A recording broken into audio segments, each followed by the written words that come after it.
erokamano ahinya Beno Nyach. Kama chielo ka kod jaod bura ma Seme, Daktari James Nyikal, oyawre mheshimiwa kendo machiegni. Oyawre ahinya.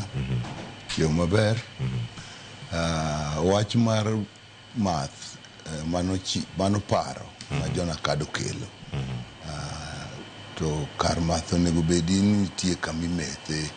Ok dibed ni piny kamora midhi tim medho kama midhi tim madho kata ine matatu tiuso ni wuoth.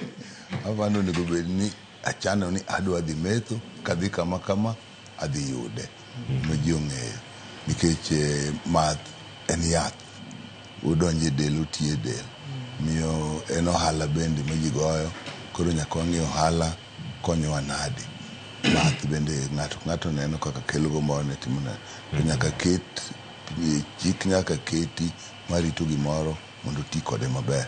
Wabiro neno ka gidiye ahinya mabiro ketho ohand ji, bende waneno. To ka gidiye manyalo konyo kuonde mamoko mokonego bedie, kata kaka iwacho but sikul. But sikul kiuse matho, kiuse ne nyithindo, de use kumoro nono. To kikete but sikul, kuma sikul no wanyalo dak. To ka ji odhi kar budho moro gidhi kata miel tiuso math kuro, mano gin jomodhi neno ber. Kikitam jogo bende, kikiwe kama dihiny molo joma tindo. Ko wabo neno ka gikelo chikno, wabo none ni ochopo kanye mobergo, kanye morachgo, ai ng'ade.